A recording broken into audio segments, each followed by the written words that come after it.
Ils vivent un quotidien difficile. Certains n'arrivent plus à payer leur loyer, d'autres sont plongés dans la famine.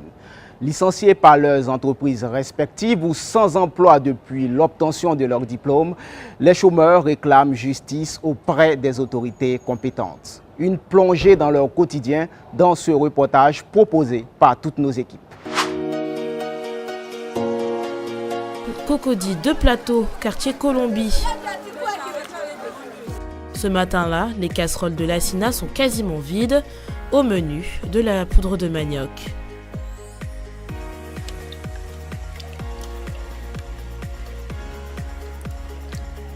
Ma femme est sortie pour vraiment aller faire travailler sur les ménages dans une famille à quelque part à Abidjan. Donc j'ai pris la poudre de maïs, non, plutôt même la poudre de manioc, que je vais faire ça en liquide et puis vraiment je vais préparer ça pour boire comme une jus bouillie.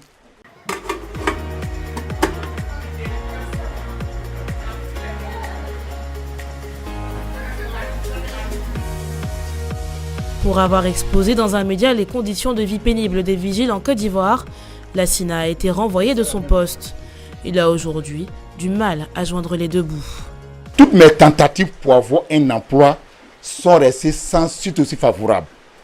Parce que je suis fiché dans toutes les entreprises en Côte d'Ivoire. Je suis fiché par tous les employeurs. Je suis vu comme une personne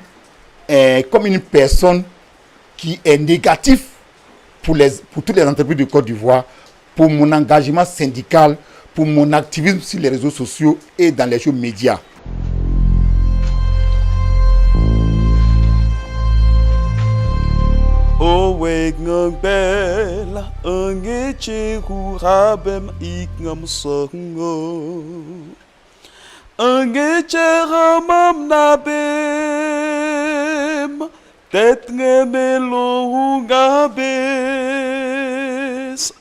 Pour lutter contre le chômage, certains se lancent dans l'entrepreneuriat.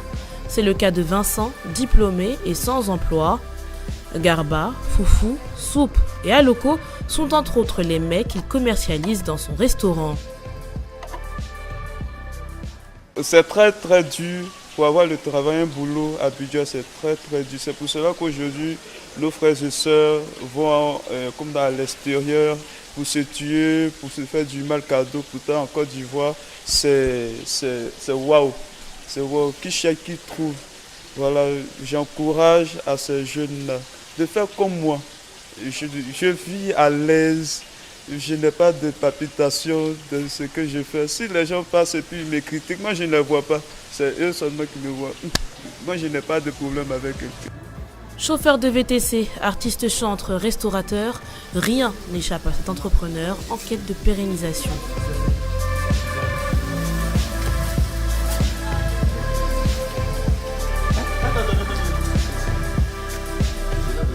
C'est grâce à ça que j'arrive aussi à nourrir ma famille et puis aussi voilà, pour ce que j'ai envie de prendre, envie de porter, c'est grâce à ça. Le jeune homme espère tout de même trouver un emploi dans les jours à venir.